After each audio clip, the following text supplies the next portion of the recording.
오늘 함께 나눌 말씀은 데살로니가전서 1장 1절부터 10절까지의 말씀입니다. 데살로니가전서 1장 1절부터 10절, 1장 전체를 보는 건데요. 말씀을 읽을 때는 전부 다 읽지는 않고 1절부터 4절까지 말씀을 함께 읽으면서 주님을 기다리는 우리라는 제목으로 함께 하나님께서 우리들에게 주시는 위로와 소망의 메시지를 나눠보고자 합니다. 데살로니가전서 1장 1절부터 4절까지의 말씀을 함께 읽겠습니다. 1절부터 4절까지 우리 한 목소리로 함께 읽겠습니다. 1절입니다. 시작. 바울과 실루아노와 디모데는 하나님 아버지와 주 예수 그리스도 안에 있는 데살로니가인의 교회에 편지하노니 은혜와 평강이 너희에게 있을지어다. 우리가 너희 모두로 말미암아 항상 하나님께 감사하며 기도할 때에 너희를 기억함은 너희의 믿음의 역사와 사랑의 수고와 우리 주 예수 그리스도에 대한 소망의 인내를 우리 하나님 아버지 앞에서 끊임없이 기억함이니 하나님의 사랑하심을 받은 형제들아 너희를 택하심을 아노라. 아멘. 저는 주중에 이제 주일 사역과 더불어서 틈틈이 열심히 일을 하면서 지내고 있습니다. 최근 들어서 이렇게 교회 사역과 또 주중에 일터의 현장을 함께 병행하고 있는 목사님들이 또 사역자분들이 많이 계신 것 같습니다. 그래서 그런 분들을 이렇게 부르는 호칭도 이렇게 안정화가 되어가는 것 같더라고요. 일하는 목회자라는 이야기들을 많이 사용하곤 하는데요. 제가 일하는 목회자로 일상을 살아가면서 이렇게 간혹 힘든 이런 설교를 준비하는 것은 사실 저에게 쉬운 일은 아닙니다.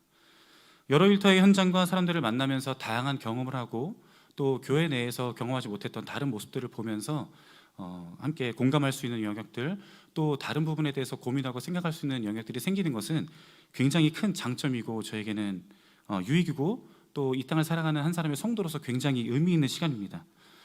그런데 사실 현실을 생각을 해보면 이런 생각들이 때로는 사치로 여겨질 정도로 굉장히 분주하고 바쁘고 또 몸도 마음도 지치는 날들이 많은 것도 사실입니다.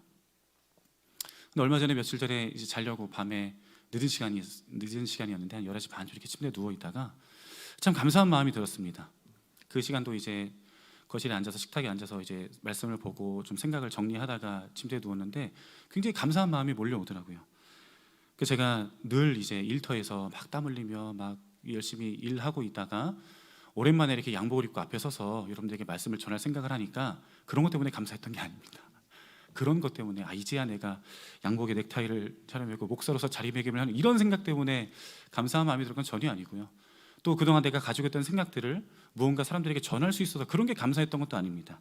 저는 정말 진심으로 감사한 마음이 들었던 것은 굉장히 빼곡하고 바쁘고 분주한 삶인데 그 빼곡한 틈에 촘촘히 들어오는 하나님의 음성과 말씀이 너무 감사하게 여겨지더라고요.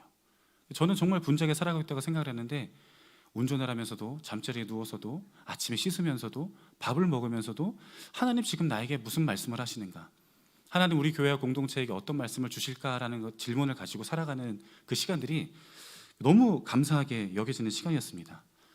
저는 오늘 이곳에 모이신 우리 성도님들도 오늘 예배가 그런 시간이었으면 좋겠습니다. 오늘만큼은 너무 애쓰지 않는 하루였으면 좋겠습니다. 빼곡하고 분주한 그런 삶에서 좀 벗어나와서 오늘만큼은 서로 너무 예민해지지 않고 너무 치열하지 않았으면 좋겠습니다. 예배 시간이 짧은 시간일 수 있지만 오늘 예배만큼은 하나님께서 지금 나에게 우리에게 무엇을 말씀하시는가 잠잠히 묻고 기다리고 듣는 예배, 그런 시간이기를, 또 그런 일상으로 나아갈 수 있는 그런 예배의 걸음이기를 간절히 소원합니다. 제가 이러한 맥락에서 설교 중에 한 2-3분가량의 시간을 할애해서 여러분들에게 노래를 하나 들려드리려고 합니다. 제가 정말 좋아하는 찬양 사역자분이 두 분 있습니다. 정말 좋아하는 찬양 사역자분이 두 분이 있는데 한 분은 우리와 매주 찬양을 함께 하시는 우리 이상현 전사님이시고요. 네, 진심입니다. 네, 우리 이상현 전사님이시고요. 또 한 분은 한홍재 목사님이란 분입니다. 꿈이 있는 자유 하셨던 한홍재 목사님 분입니다. 제가 굉장히 이상현 전사님 이어서 한홍재 목사님 말씀을 드리니까 잘 아는 사이인 것 같지만 전혀 그렇진 않습니다. 그냥 제가 개인적으로 굉장히 20대 때부터 좋아했던 목사님이시고, 네, 그렇습니다. 근데 제가 최근에 이 한홍재 목사님의 찬양을 한 곡을 듣게 되었는데요. 너무 좋습니다. 제가 이 노래에 너무 빠져서 하루 종일 저는 이렇게 노래 한 곡이 마음에 들면 정말 100번, 200번 노래를 듣거든요. 노래의 모든 전주, 간주, 후주가 다 머릿속에 들어올 정도로 노래를 반복해서 듣곤 하는데 요즘에 그런 곡입니다. 굉장히 잔잔하고 편안한 곡이고요. 전부 다 듣지 않고 1절 정도만 들으려고 하는데요. 머리를 의자로 뒤로 편안하게 기대셔도 좋습니다. 그리고 양쪽 팔걸이에 팔도 편안하게 올리시고 가장 편안한 자세로 노래를 좀 들으시면 좋을 것 같습니다. 눈을 지그시 감으셔도 좋습니다. 불을 좀 꺼드리려고 했는데 그 깊은 잠에도 드시면 안 되니까 한 2, 3분 정도 시간이 되는데 가장 편안한 자세로 음악을 들으셔도 좋습니다. 음악을 들으시고 가사를 생각하시면서 한번 노래를 묵상해 보시면 좋을 것 같습니다. 노래가 끝나면 꼭 일어나 주셔야 됩니다. 네, 노래를 좀 부탁드리겠습니다. 소리를 좀 더 올려주셔도 좋고요.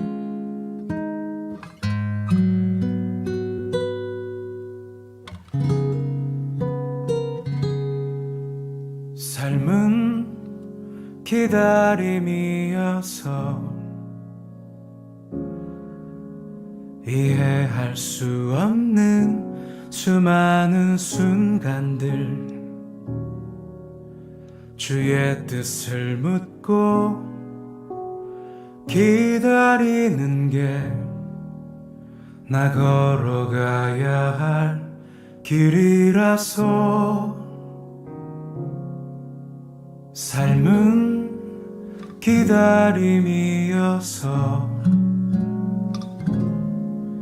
견디기 힘든 날들 수많은 아픔들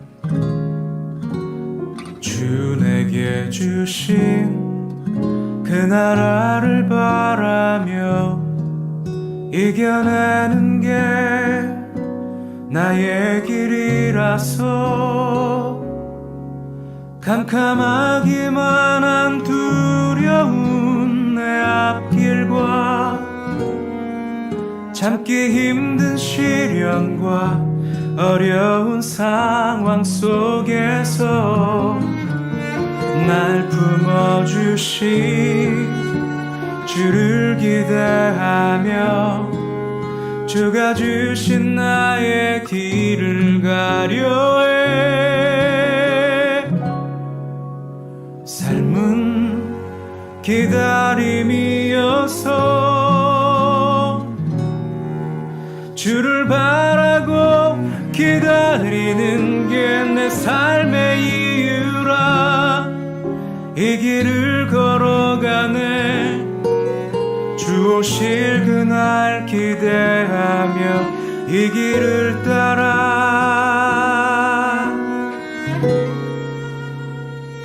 걸어가네. 네, 여기까지 듣도록 하겠습니다. 네, 목소리가 너무 좋죠. 네, 가사도 너무 좋습니다. 제가 이 곡을 정말 많이 듣습니다. 어느 정도로 많이 듣냐면 저희 집에 이제 그 아들이 초등학교 1학년이거든요. 올해 초등학교에 들어갔는데 어느 정도로 제가 이 노래를 집에 많이 틀었냐면 저희 아들이 실제 있었던 일입니다. 며칠 전에 거실에서 종이접기를 하면서 이 노래를 부르고 있었습니다. 공룡을 잡으면서 1학년 아이가 삶은 기다림이어서 물놀이를 욕조에서 물놀이를 하면서 주를 바라고 기다리는 게 내 삶의 이유라 1학년 아이가 이 노래를 부르고 있었습니다. 노래 가사에서 우리의 삶을 어떻게 이야기하고 있나요? 삶은 이해할 수 없는 수많은 순간들이 있고 견디기 힘든 날들과 아픔들이 있다. 캄캄하고 두렵고 많은 시련이 있다라고 이야기하고 있습니다. 그러니까 노래 가사를 잘 생각해 보면 우리에게 막 삶의 위로가 될 만큼 우리의 삶을 아름답고 찬란하게 말하고 있지는 않습니다. 전혀 그런 가사는 아니죠. 그런데 이 노래가 우리들에게 잔잔한 위로로 다가오는 이유는 무엇일까요? 제 생각엔 그렇습니다. 제 생각에는 노래를 듣다 보니까 내 삶만 그런 게 아니었구나. 내 삶만 이렇게 기다림의 연속이 아니었구나. 그런 생각이 첫 번째 들기 때문인 것 같습니다. 또 하나는 무엇일까요? 이렇게 이해하기 어렵고 아프고 캄캄한 우리 삶의 여정에 함께 하시고 찾아오실 주님을 노래하고 있기 때문이 아닐까라는 생각을 해보게 되었습니다. 저는 잠시 우리 삶을 좀 돌아보고자 합니다. 노래에서 말하는 삶과 우리가 실제로 살아가는 삶은 어떤지 한번 생각해 보길 바랍니다. 최근에 여러분들의 삶을 한 가지나 두 가지 단어로 이야기한다면 어떤 단어가 떠오르시나요? 지난 한 주간에 여러분들에게 가장 마음에 깊이 새겨졌던 그 이슈나 그 키워드는 무엇인가요? 저도 설교를 준비하면서 이 질문을 던져봤는데요. 정말 안타깝게도 저는 두 가지 단어가 떠올랐습니다.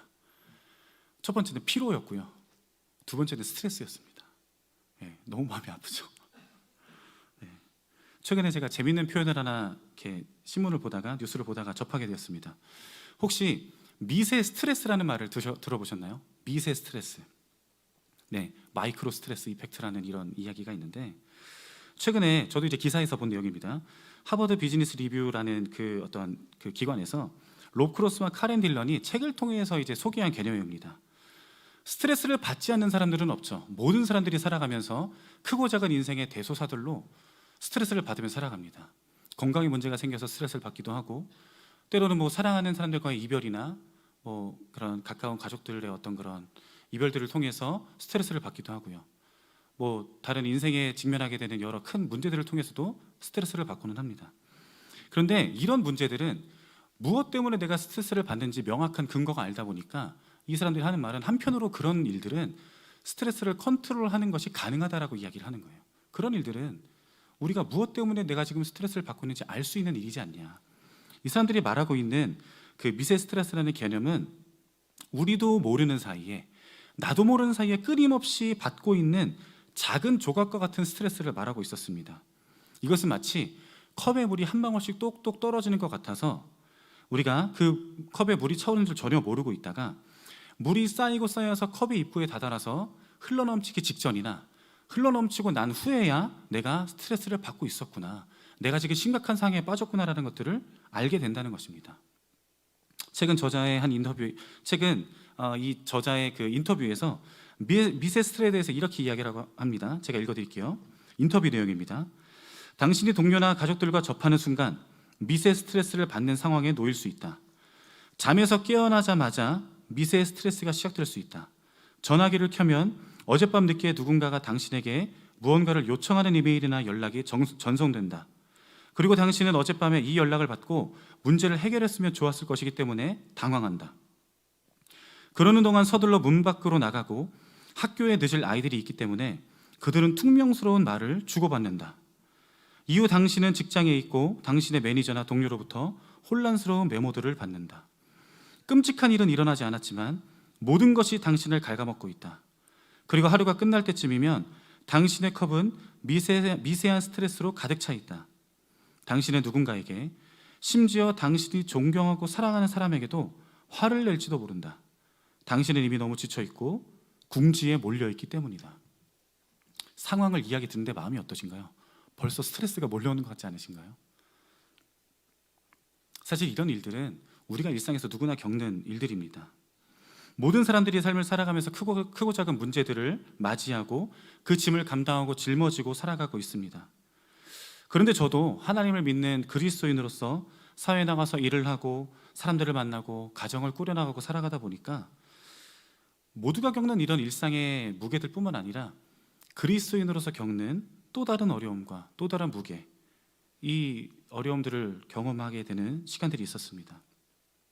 예를 들어서 직장에서 다른 동료나 또 어떤 다른 동료와 갈등이나 문제가 생겼을 때에도 지극히 나의 입장이나 지극히 내 자신, 지극히 나의 이익만을 생각을 한다면 그 갈등의 상황과 문제의 상황을 대처하는 우리의 방법이 편해질 수 있겠죠. 아주 냉정하게 나를 불편하게 하고 나를 어렵게, 나를 갈등에 처하게 하는 상대방을 깔끔하게 무시를 한다거나, 아니면 나를 어렵게 하고 나를 불편하게 하는 그 사람의 대상을 향해서 굉장히 그 농축되어 있는, 굉장히 나의 그 분노와 나의 불편함을 잘 함축시켜서 임팩트 있는 한 두어 마디를 뱉어낼 수도 있겠죠. 지극히 나의 감정만 생각한다면 말입니다. 그런데 사실 우리들에게 이런 행동이 쉽습니까? 한 번 더 참아보려고 노력하고 상대의 입장에서 이해하고 생각하려고 노력해보기도 하고 그러는 것이 우리들의 삶이 아닌가요? 이런 관계에서뿐 아니라 때로는 우리가 품고 추구하는 신앙의 가치로 인해 세상이 말하는 이익을 포기해야 하는 순간들도 있습니다.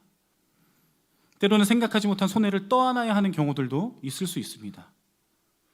우리가 처한 사회 현장을 살아가면서 세상에서 추구하는 우선의 가치와 우리 그리스도인들이 추구하는 우선 가치의 차이가 있기 때문에 겪는 어려움들이 있다는 것입니다. 저보다 여러분들이 아마 더 많이 경험하며 살아가시지 않을까 생각을 해봅니다. 모든 사람들이 겪는 삶의 아픔과 스트레스와 문제만 하더라도 하루하루를 살아가는 것이 정말 버겁고 힘들게 느껴질 때가 있는데, 우리에게는 이뿐만 아니라 우리가 하나님을 믿고 예수님을 따르는 그리스도인이기 때문에 만나는 그리스도인들의 고난의 영역이 있다는 것입니다. 우리는 종종 기대하곤 합니다. 소망과 감사와 기쁨으로 가득 찬 날들을 기대합니다. 하나님을 의지하고 예수님을 믿고 살아가는 삶에 더 이상 어려움도 문제도 고민도 고통도 없을 것을 기대합니다. 그런데 현실은 그렇던가요? 정말 그리스도인들의 삶에는 어려움도 문제도 고통도 눈물도 아픔도 없던가요? 그렇지 않죠. 매일같이 반복되는 직장, 가정에서 일어나는 크고 작은 문제들, 끊어질 듯 끊어지지 않는 관계와 갈등의 문제들, 때로는 정말 어찌할 방법을 찾지 못하는 암담하게 느껴지는 경제적인 어려운 상황들을 만나는 경우들도 있었을 것입니다.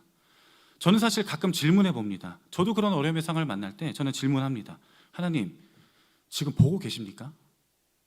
제가 이렇게 힘들어하고 이렇게 고민하고 답답해할 때 하나님 진짜 계시는 거 맞습니까?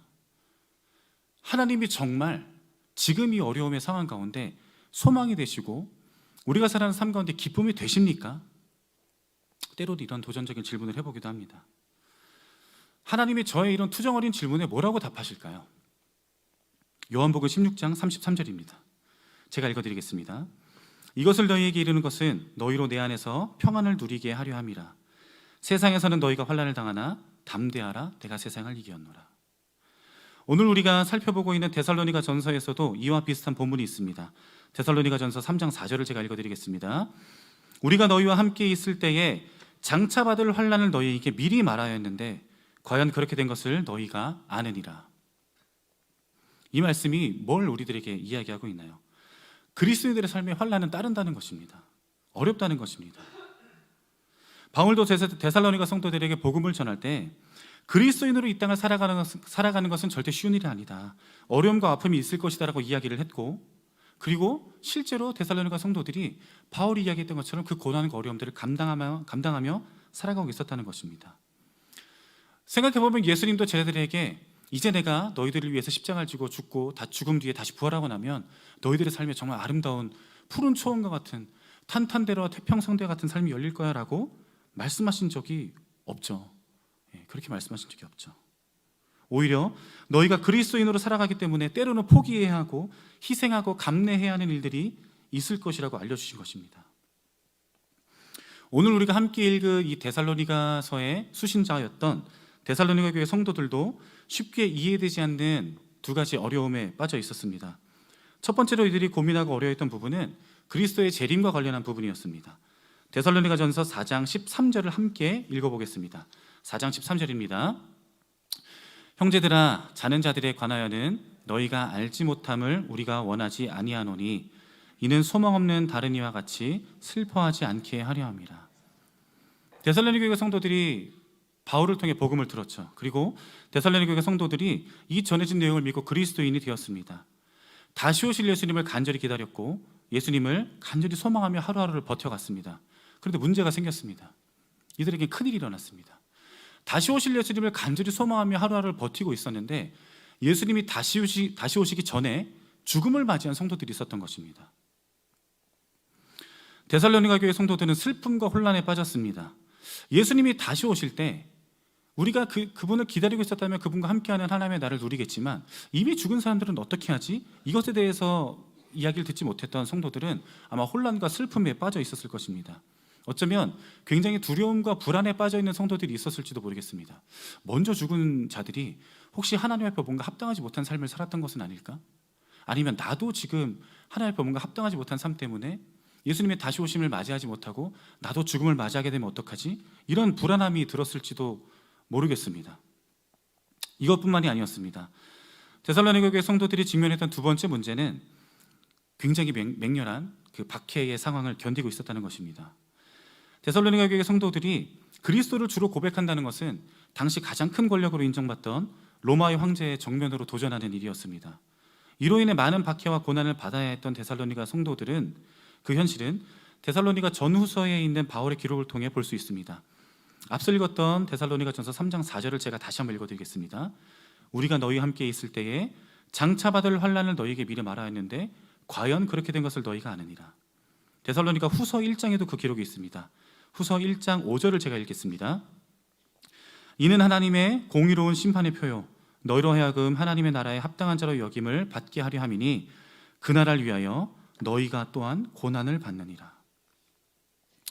우리가 잘 아는 히브리서 11장을 통해서도 예수 그리스도를 믿던 교회의 성도들이 받고 있던 감당해야 했던 고난과 어려움을 생각해 볼 수 있습니다. 히브리서 11장 35절에서 37절을 함께 읽어보겠습니다. 히브리서 11장 35절부터 읽습니다. 시작. 여자들은 자기의 죽은 자들을 부활로 받아들이기도 하며 또 어떤 이들은 더 좋은 부활을 얻고자 하여 심한 고문을 받되 구차히 풀려나기를 원하지 아니하였으며 또 어떤 이들은 조롱과 채찍질뿐 아니라 결박과 옥에 갇히는 시련도 받았으며 돌로 치는 것과 톱으로 켜는 것과 시험과 칼로 죽임을 당하고 양과 염소의 가죽을 입고 유리하여 궁핍과 환난과 학대를 받았으니. 초대교회를 살아가던 성도들은 차마 말로 다할 수 없는 맹렬한 핍박과 어려움을 당하고 있었습니다. 그런데 신기한 부분이 있습니다. 오늘 우리가 함께 읽은 본문 데살로니가전서 1장에서 바울은 그들에 대해 어떻게 이야기하고 있는지 살펴보길 원합니다. 데살로니가전서 1장 2절 3절 그리고 6절까지 제가 읽어드리겠습니다. 우리가 너희로 말미암아 항상 하나님께 감사하며 기도할 때 너희를 기억함은 너희의 믿음의 역사와 사랑의 수고와 우리 주 예수 그리스도에 대한 소망의 인내를 우리 하나님 아버지 앞에서 끊임없이 기억함이니 또 너희는 많은 환난 가운데서 성령의 기쁨으로 말씀을 받아 우리와 주를 본받는 자가 되었으니. 데살로니가 성도들이 이해할 수 없는 상황과 그들이 감당해야 하는 지독한 어려움 속에서도 믿음을 지키고 어려움을 인내할 수 있었던 이유가 무엇일까요? 도대체 이들에게는 무엇이 있었기 때문에 그 어려움과 환난 속에서도 믿음의 역사와 사랑의 수고와 소망의 인내를 가지며 살아갈 수 있었던 것일까요? 그래서 저는 오늘 이 데살로니가 성도들을 향한 바울의 편지를 통해서 여전한 아픔과 문제를 안고 살아가는 성도들에게 주시는 하나님의 두 가지 메시지를 나눠보려고 합니다. 고난의 시간을 살아가는 성도들을 인내하게 하는 하나님의 첫 번째 위로는 예수님은 반드시 다시 오신다라는 것입니다. 데살로니가 전서를 통해 바울이 편지의 수신자들에게 강조하는 것 중에 하나는 예수님의 재림입니다. 데살로니가 전서 1장부터 5장에 이르기까지 다시 오실 예수님에 대해 수차례 반복하며 언급하고 있습니다. 바울이 이렇게 데살로니가 성도들에게 다시 오심을 강조하고 있는 이유는 무엇일까요? 데살로니가 후서 1장 6절 7절을 함께 읽어보겠습니다. 데살로니가 후서 1장 6절 7절입니다. 시작. 너희로 환난을 받게 하는 자들에게는 환난으로 갚으시고 환난을 받는 너희에게는 우리와 함께 안식으로 갚으시는 것이 하나님의 공이시니. 바울이 데살로니가 교회 성도들에게 예수님의 재림, 다시 오심을 강조했던 이유는 환난 중에 있는 성도들에게 다시 오실 예수님은 안식을 누릴 수 있는 장래의 소망이었기 때문입니다.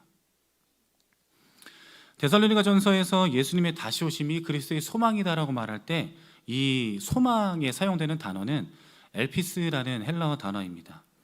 이 엘피스는 소망, 기대, 전망 이런 뜻으로 사용되는 단어인데 한 가지 특징이 있다면 소망과 기대와 전망에 신뢰라는 의미가 포함된다는 것입니다. 그냥 근거 없이 좋은 일이 있었으면 좋겠다, 이제 아픔이 없었으면 좋겠다라는 그런 바람이 아니라 그리스도인들이 어떠한 상황이나 어떠한 대상에 대해서 신뢰하는 마음을 가지고 그 상황을 바라보고 있다는 것입니다. 이 엘피스라는 단어가 사용되는 본문을 로마서에서도 찾아볼 수 있는데요. 로마서 4장 18절을 함께 읽어보겠습니다. 로마서 4장 18절입니다. 시작. 아브라함이 바랄 수 없는 중에 바라고 믿었으니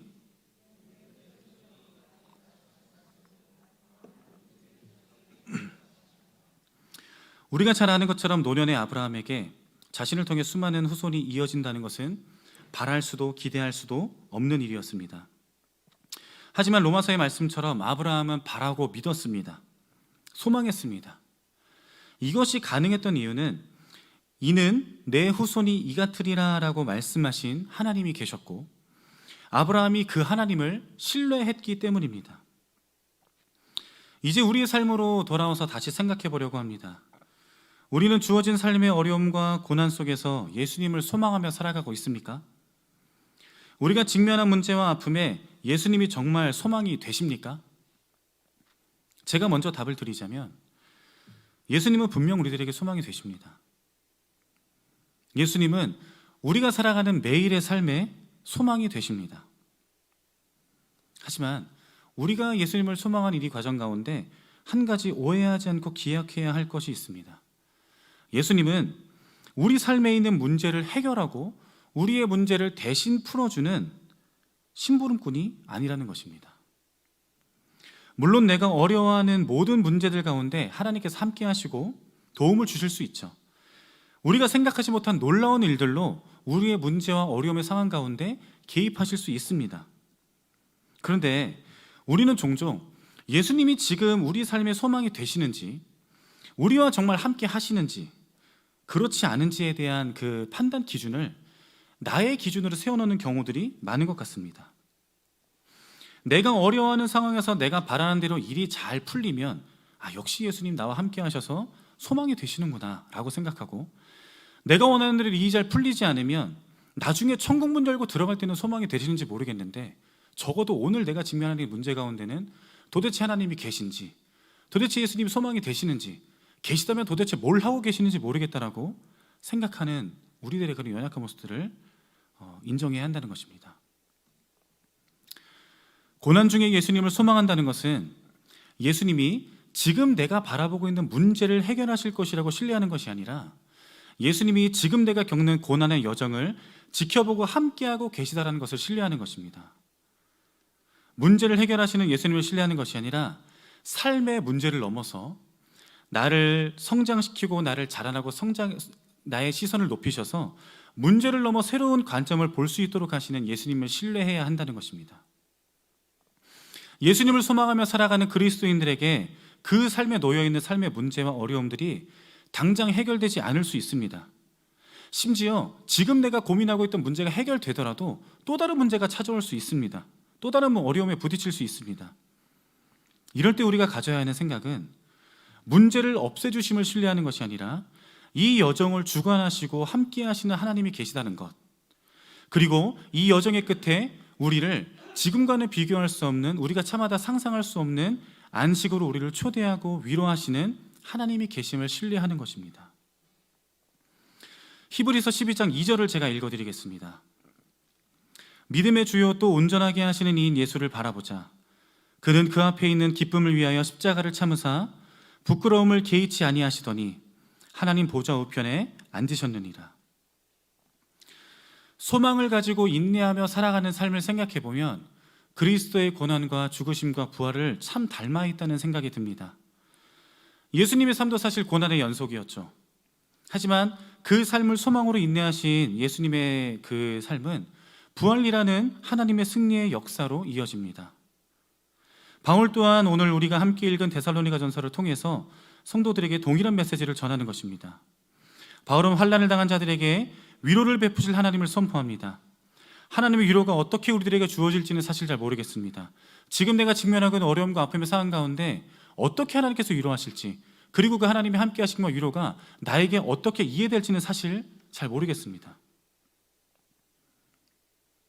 하지만 그럼에도 우리의 마음에 결코 흔들리지 않고 놓치지 않는 신뢰가 자리 잡기를 간절히 소망합니다.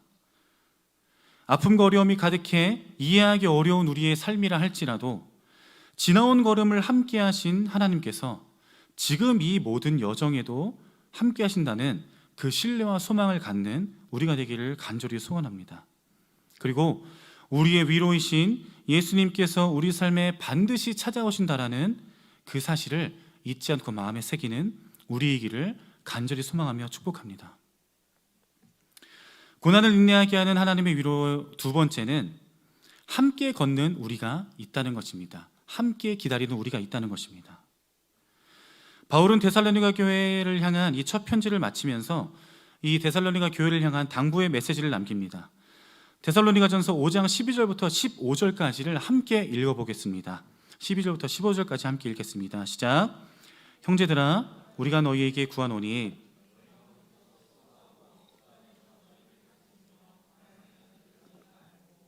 그들의 역사로 말미암아 가장 귀히 여기며 너희끼리 화목하라. 또 형제들아 너희를 권면하노니 게으른 자들을 권계하며 마음이 약한 자들을 격려하고 힘이 없는 자들을 붙들어 주며 모든 사람에게 오래 참으라. 삼가 누가 누구에게든지 악으로 악을 갚지 말게 하고 서로 대하든지 모든 사람을 대하든지 항상 선을 따르라. 바울은 데살로니가 교회 성도들을 향해서 사랑으로 더욱 두터워질 것을 이야기하고 있습니다.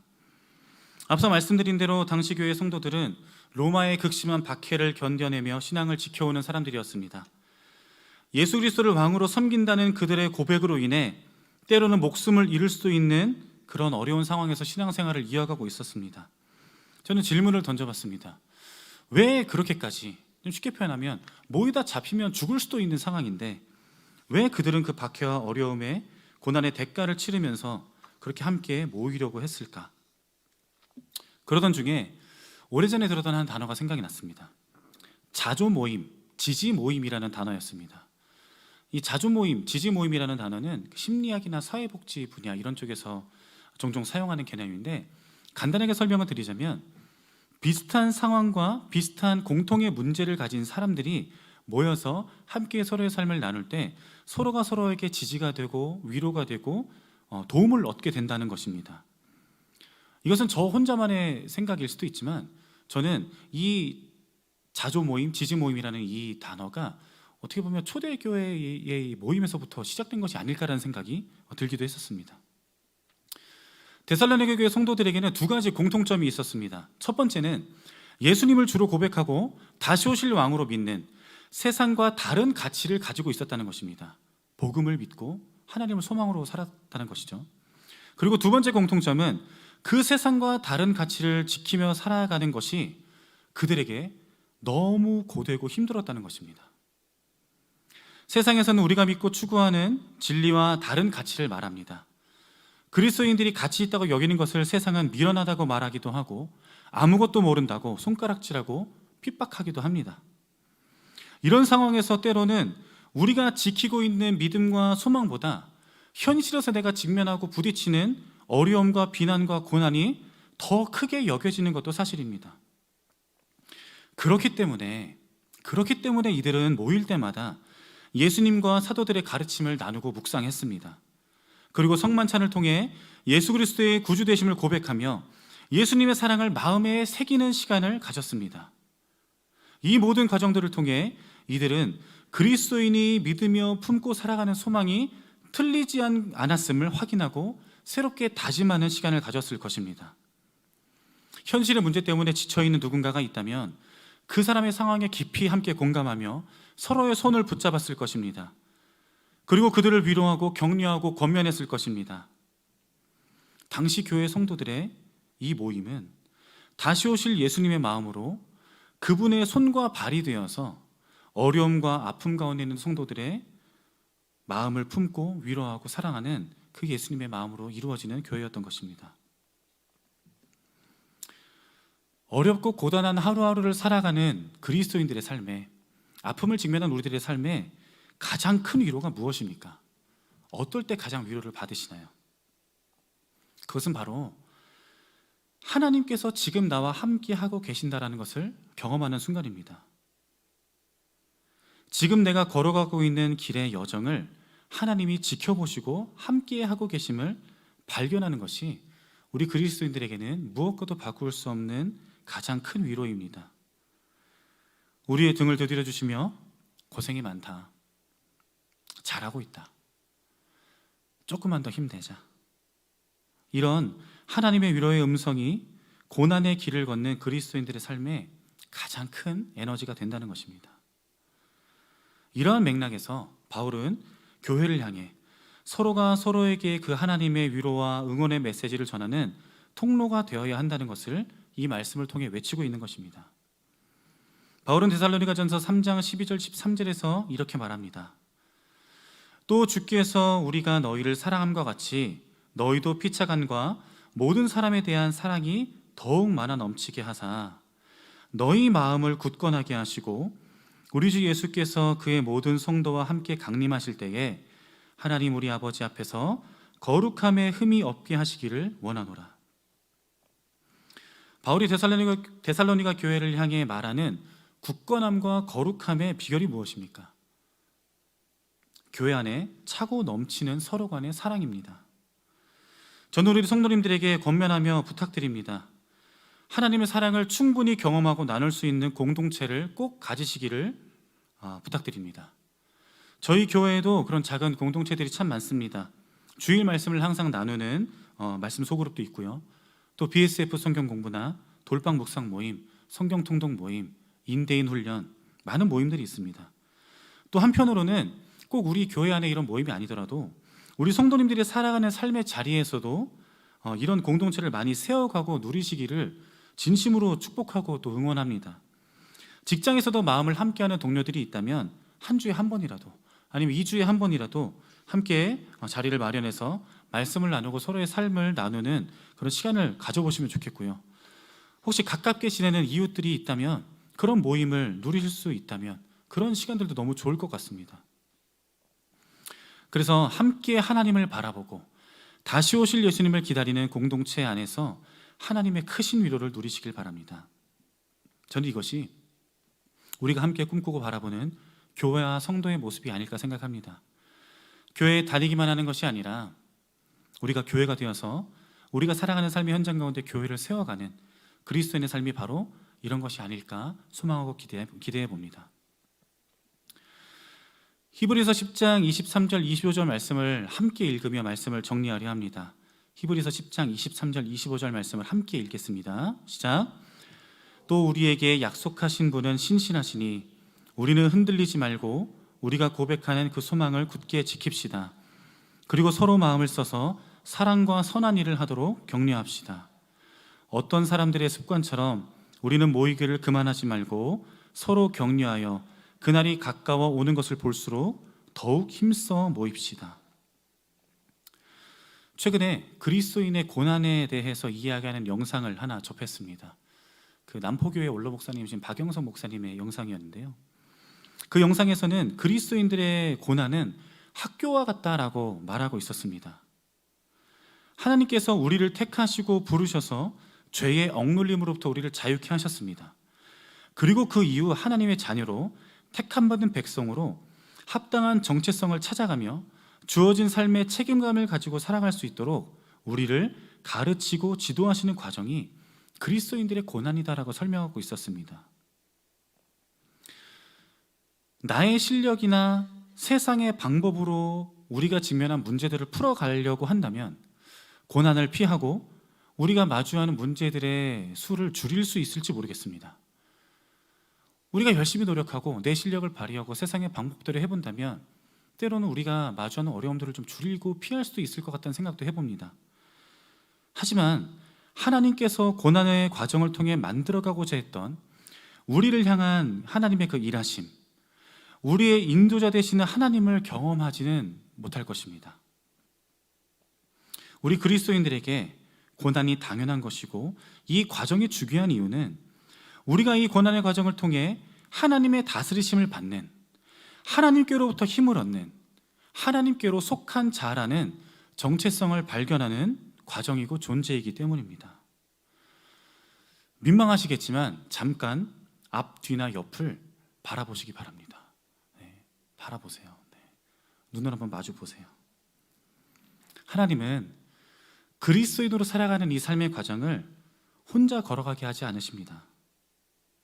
이곳에 함께 모인 우리, 또 일상의 현장을 살아가며 하나님 한 분을 바라보며 걷는 동역자들과 그 길을 함께 걷게 하십니다.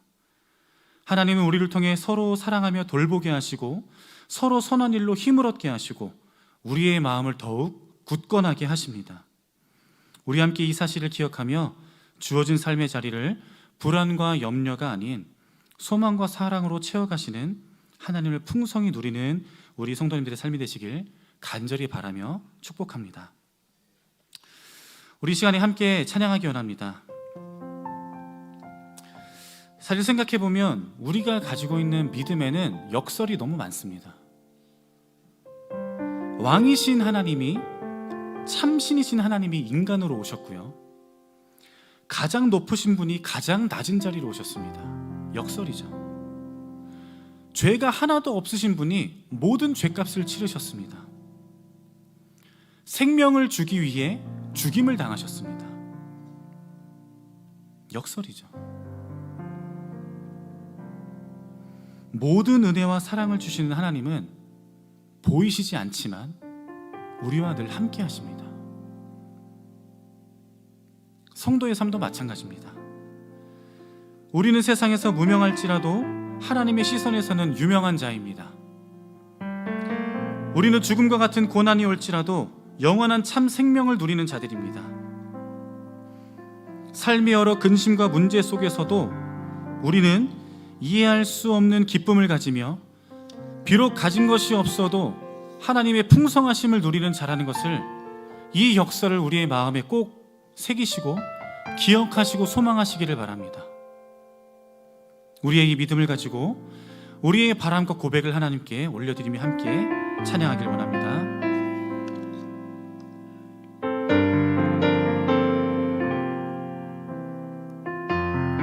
환난, 가난과 고난, 환난, 가난과 고난, 수고로움 속에도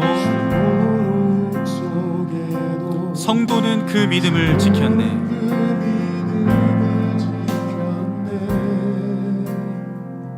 주를 섬기는 일에 자신을 다 드리며 진리의 말씀과 성령으로 그 길을 걸었네. 다시 한번요. 환난, 가난과 고난, 환난, 가난과 수고로움 속에도 성도는 그 믿음을 지켰네. 주를 섬기는 일에 자신을 다 드리며 진리의 말씀과 성령으로 그 길을 걸었네. 그리스도 안에서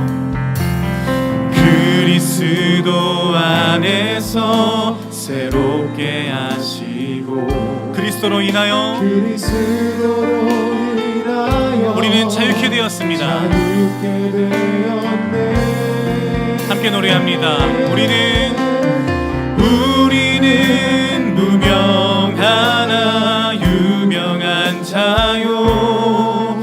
죽음의 위기 속에도 참 생명 가졌고 근심 하나 기뻐하며 가난 하나 다른 일을 부욕해 하는 자로다. 우리는 무명하나 유명한 자요. 우리는 무명하나 유명한 자요. 죽음의 위기 속에도 참 생명 가졌고 근심 하나 기뻐하며 가난 하나 다른 일을 부욕해 하는. 우리 이렇게 이어서 찬양합니다. 눈을 들어 산을 보아라. 눈을 들어 산을 보아라. 너의 도움 어디서 오나. 천지 지으신 너를 만드신 여호와께로다. 여호와께. 다시 한번 찬양합니다. 눈을 들어 산을 보아라. 눈을 들어 산을 보아라. 너의 도움 어디서 오나. 천지 지으신 너를 만드신 여호와께로다.